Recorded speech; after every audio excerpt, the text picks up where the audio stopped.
સ્થાનિક સ્વરાજ્યની ચૂંટણીમાં ભાજપે ભાવનગર જિલ્લામાં જીત મેળવી છે। મહાનગરપાલિકા હોય, નગરપાલિકા હોય કે જિલ્લા પંચાયત, ભાજપે પોતાનું પ્રભુત્વ સાબિત કરી દીધું છે। પરંતુ આ જીતની વચ્ચે એક એવી જગ્યા છે જ્યાંથી ભાજપ માટે ચેતવણીના સંકેત મળ્યા છે।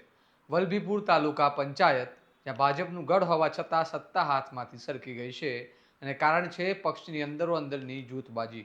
તો આખરે શું છે આ સમગ્ર મામલો, આવો વિગતે વાત કરીએ આ અહેવાલમાં। નમસ્કાર, હું ચિરાગ વર્ષાબેન, આપ જોઈ રહ્યા છો સમાન। વર્ષોથી ભાજપનો મજબૂત ગઢ ગણાતી વલભીપુર તાલુકા પંચાયત આ વખતે આંતરિક અસંતોષ અને જૂથબાજીના કારણે ભાજપના હાથમાંથી નીકળી ગઈ છે। સ્થાનિક સ્તરે ધારાસભ્ય શંભુનાથ ટુંડિયા સામે લાંબા સમયથી નારાજગી ચાલી રહી હતી અને સમય જતાં ભાજપની અંદર બે સ્પષ્ટ જૂથો ઊભા થઈ ગયા હતા। સ્થાનિક સ્વરાજ્યની ચૂંટણી દરમિયાન આ અસંતોષ ખુલ્લેઆમ સામે આવ્યો। ધારાસભ્ય વિરોધી જૂથને ટિકિટ ન મળતા બ્રિજરાજસિંહ ગોહિલની આગેવાનીમાં બાગી વલણ અપનાવવામાં આવ્યું અને પાનાના નિશાન પર ઉમેદવારો ઊભા રાખવામાં આવ્યા। પરિણામ એવું આવ્યું કે આ બાગી જૂથે 16માંથી 10 બેઠકો જીતી બહુમતી સાથે તાલુકા પંચાયત કબજે કરી લીધી, ત્યારે ભાજપને ફક્ત 6 બેઠકોમાં અસંતોષ માનવો પડ્યો। આ પરિણામ માત્ર સ્થાનિક સ્તરે સત્તા બદલાતું નથી, પરંતુ ભાજપ માટે એક મોટો રાજકીય સંકેત છે। ખાસ કરીને 2027ની વિધાનસભાની ચૂંટણીને ધ્યાનમાં લઈએ તો આ પરિણામ ચેતવણી સમાન બની શકે છે। સ્થાનિક સ્તરે ધારાસભ્ય શંભુનાથ ટુંડિયા અને તેમના કાર્યકાળ સામે ભ્રષ્ટાચાર અને કામકાજની પદ્ધતિ અંગેના આક્ષેપો લાંબા સમયથી ઉઠતા રહ્યા છે અને આ આક્ષેપો માત્ર રાજકીય મંચ સુધી મર્યાદિત નહોતા રહ્યા, પરંતુ જાહેર સભાઓ અને સરપંચોની બેઠકોમાં પણ ખુલ્લેઆમ સામે આવ્યા। મુકેશ લંગાડિયા અને બ્રિજરાજસિંહ ગોહિલ જેવા પ્રભાવશાળી નેતાઓની આગેવાનીમાં યોજાયેલી બેઠકોમાં પણ ધારાસભ્ય વિરુદ્ધ તીખો વિરોધ જોવા મળ્યો, જેના કારણે આંતરિક વિખવાદ વધુ ઊંડો બન્યો છે। આ સમગ્ર ઘટનામાં સૌથી નોંધપાત્ર બાબત એ છે કે ભાજપના જ કાર્યકરો અને આગેવાનો અપક્ષ તરીકે લડીને જીતી ગયા, જે બતાવે છે કે સ્થાનિક સ્તરે સંગઠન કરતા વ્યક્તિગત અસંતોષ અને જૂથબાજી વધુ પ્રભાવશાળી બની ગઈ છે। અંતમાં સવાલ એ છે કે ભાજપ આ સ્થિતિને કેવી રીતે સંભાળશે? શું પક્ષ નારાજ નેતાઓને મનાવવામાં સફળ થશે કે પછી આ વિખવાદ આગળ વધીને વધુ મોટા રાજકીય પડકારમાં ફેરવાશે? હવે સૌની નજર એક જ બાબત પર છે, ભાજપના આ આંતરિક સંકટને કેવી રીતે ભાજપ હેન્ડલ કરે છે। કારણ કે વલભીપુરનું પરિણામ માત્ર એક તાલુકા પંચાયતનું નથી, પરંતુ ભવિષ્યની રાજનીતિનો સંકેત બની રહ્યું છે। આ મામલે બ્રિજરાજસિંહ ગોહિલ શું કહી રહ્યા છે તેમને પણ સાંભળી લો। અમે ટોટલ તાલુકા પંચાયતમાં અમારા ટોટલ 13 ઉમેદવાર ચૂંટણી લડતા હતા અને જિલ્લા પંચાયતમાં હું અને મારા ધર્મપત્ની પાટણા જે સીટ છે જિલ્લા પંચાયત ત્યાંથી ઉમેદવારી મેં પોતે કરી હતી અને ચમાડીવાડી જે જિલ્લા પંચાયત છે ત્યાંથી મારા ધર્મપત્ની પ્રિયંકાબા બ્રિજરાજસિંહ ગોહિલ એમને ઉમેદવારી કરી હતી અને ટોટલ નીચે તાલુકા પંચાયતમાં 13, ચમાડીમાં 8 લડતા હતા મારા વાઈફની નીચે અને પાટણામાં મારી નીચે 5 ઉમેદવાર ટોટલ 13 લડતા હતા। ખાસ કરીને આપ તો વર્ષોથી ભાજપ સાથે સંકળાયેલા છો, તો પછી અપક્ષ ઉમેદવારી નોંધાવવા પાછળનું મારી વિચારધારા અત્યારે પણ ભારતીય જનતા પાર્ટીની વિચારધારા સાથે હું જોડાયેલો છું। આ ચૂંટણી લડવામાં મુખ્ય કોઈનો જો સિંહ ફાળો હોય આ પગલું ભરવામાં, આ સ્ટેજ એમને લઈ જવામાં, એ અમારા સ્થાનિક ધારાસભ્ય છે આદરણીય શંભુનાથજી બાપુ, એ અને એમના પ્રતિનિધિ ઘણો બધું ટૂંકમાં 1.5-2 વર્ષથી અમારા વિસ્તારમાં કાર્યકર્તાઓને નહીં કરવાની બધી વસ્તુ એ લોકો કરી છે અને એનું આ પરિણામ છે।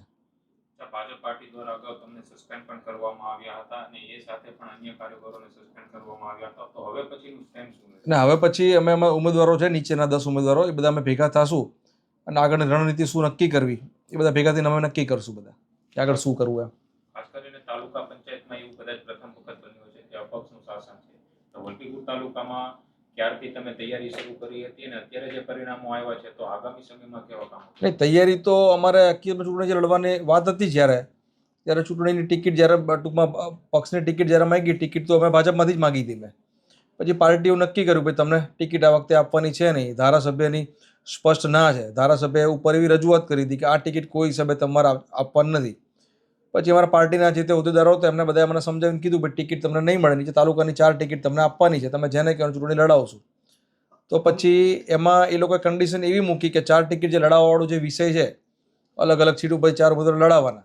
મેં પાર્ટીની એવી રજૂઆત કરી કે ભાઈ નીચે જે ભાજપ સાથે જોડાયેલા કાર્યકર્તા આપણા છે, જે 15-15 વર્ષથી પાર્ટી મહેનત કરે છે, આપણે એ લોકોને લડાવવા જોઈએ। તો સામે પક્ષે શંભુનાથ બાપુ અને એના પ્રતિનિધિની ગણતરી એવી હતી કે એના કયામાં રહે એટલે કોંગ્રેસમાંથી જે ઉમેદવારો ચૂંટણી લડવા માંગતા હતા એને રાતોરાત લાવી અને ભાજપમાંથી ચૂંટણી લડાવી હતી એ લોકોને.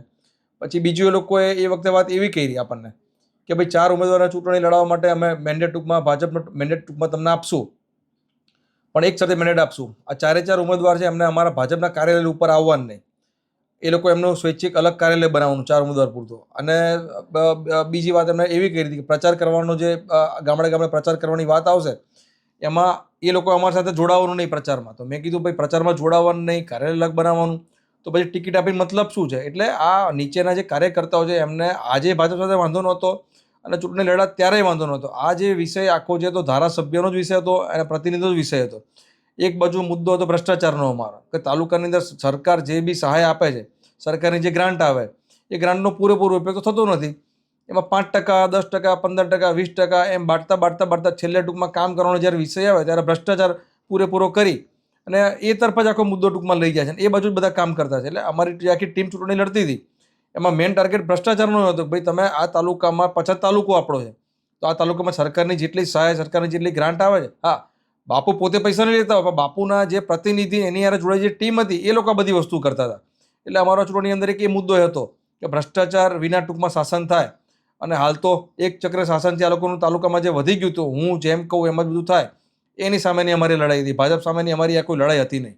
બીજી વાત છે બ્રિજરાજસિંહ, આપના દ્વારા જે કાર્યાલયનું ઓપનિંગ કરવામાં આવ્યું હતું તેને પણ બંધ કરી દેવામાં આવ્યું, એ બાબત શું હતી? એ કાર્યાલયના ઓપનિંગમાં મૂળ વિષય એવો હતો કે સેવાઈ સંગઠનના નામથી નમો જન સેવા કેન્દ્ર, આદરણીય પ્રધાનમંત્રી મોદી સાહેબ જે ટૂંકમાં આખા ભારતમાં નાના મોટા વિકાસના જે કામો હોય કે સરકારની જેટલી યોજના હોય મોદી સાહેબના નામથી જે ચાલતી હોય, અમે લોકોએ આખી ટીમે ભેગા થઈને એવું નક્કી કર્યું કે ભાઈ વલભીપુર તાલુકો આપણો 50 તાલુકો છે, તો આપણા તાલુકાની અંદર આવું એક નાનું કાર્યાલય આપણે ખોલવું જોઈએ. તો વલભીપુર તાલુકાના જે મતદારો, છેવાડાના માનવી સુધી નાના માણસો જે રહેતા હોય એ લોકોને ટૂંકમાં આ કાર્યાલય ટૂંકમાં ખોલવાથી નાના મોટો સરકારની યોજનાનો લાભ મળે.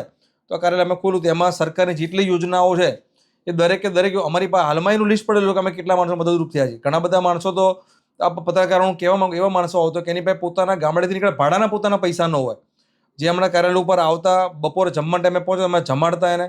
અને સરકારની જેટલી યોજનાનું ફોર્મ ભરવાનું તો દરેક ટૂંકમાં જે માણસો આવતા હોય એને ટૂંકમાં નિઃશુલ્ક 1 પણ રૂપિયો લીધા વગર સેવા કરતા. ભાઈ એમાં આ ધારાસભ્યને એવા પ્રતિનિધિને રામ જાણે શું પેટમાં દુખાવો થયો હોય તો ઉપર રજૂઆત કરી અને નક્કી કર્યું કે અમારું કાર્યાલય જે છે નમો જન સેવા કેન્દ્ર ટૂંકમાં બંધ કરાવો. ટૂંકમાં સરવાળે આ લોકો, હું મારી ભાષામાં વાત કરું તો સરવાળે આ લોકો ભાજપને પૂરી કરવા માટે જ મહેનત કરતા હતા. એ લોકોએ ભાજપ ટૂંકમાં સંગઠન ક્યારે ભેગું થાય, આ બધા એકબીજાની સાથે બેસે અને ભાજપ મજબૂત થાય એવું ક્યારે પ્રયત્ન કર્યા નથી. એ લોકોએ હંમેશા ભાજપના કાર્યકર્તાઓને દબાવવાના અને તોડવાના જ પ્રયત્ન હંમેશા કર્યા છે એ લોકોએ. જી બ્રિજરાજસિંહ, તમે જે રીતે ચૂંટણી પક્ષ લડીને બધા જીત્યા છો, શું આગામી સમયમાં તમારી પાસે જે કામોની જે યાદી છે, લિસ્ટ છે, એ પક્ષમાં પ્રમુખ સહિતનાને કઈ રીતે બનાવવામાં આવશે અને આગળની તૈયારી કરવામાં આવશે? અમે આ ચૂંટણી લડ્યા પછી હજુ તો અમે સાંજે બધા ભેગા થવાના છીએ. આજે સાંજે બધા ભેગા થશું, આગળની રણનીતિ નક્કી કરશું. અમે અમારો પ્રમુખ કોને બેસાડો એના માટે અમે બેસશું. તાલુકાના નાના મોટા જે વિકાસના જે પ્રશ્ન છે કે તાલુકામાં નાના મોટા કયા કયા વિકાસ, હાલ અમારો તાલુકો આમ તમે જોયો તો ખેતી પ્રધાન છે, ખેતી ઉપર વધારે ટૂંકમાં એમ ખેડૂતો વધારે. તો ખેડૂતોની જે સમસ્યા હશે, અત્યારે મોટી સમસ્યા અમારે કેનાલની છે અત્યારે, તો કેનાલ માટે અમે ખેડૂતોને શું મદદ થઈ શકીએ એ મદદરૂપ થશું. અને વિકાસના જે નાના મોટા કામ હશે એ અમે અમારી ટીમ નિષ્ઠાપૂર્વક તાલુકામાં જે કામ કરવાના છે નિષ્ઠાપૂર્વક કરશું. અને બીજા નંબરની વાત કે ભ્રષ્ટાચારવાળો વિષય અમે જો મુદ્દો નીકળ્યા હોય તો અમે અમારી ટીમને સ્પષ્ટ સૂચના આપી છે કે ક્યાંય કોઈએ ભ્રષ્ટાચારવાળા વિષયમાં 5 રૂપિયાવાળા વિષયમાં ક્યારે પડવાનું નહીં. સરકારની જેટલી યોજના, સરકારની જે ગ્રાન્ટ આવતી હોય એનો પૂરેપૂરો ઉપયોગ આપણા તાલુકાના જે છેવાડાનું છેલ્લું જે ગામ હોય એ ગામ સુધી પૈસા પહોંચે, ટૂંકમાં સરકારની જેટલી ગ્રાન્ટ આવતી એનો ઉપયોગ થાય, એના માટે અમે પૂરેપૂરા પ્રયત્ન કરશું. જી.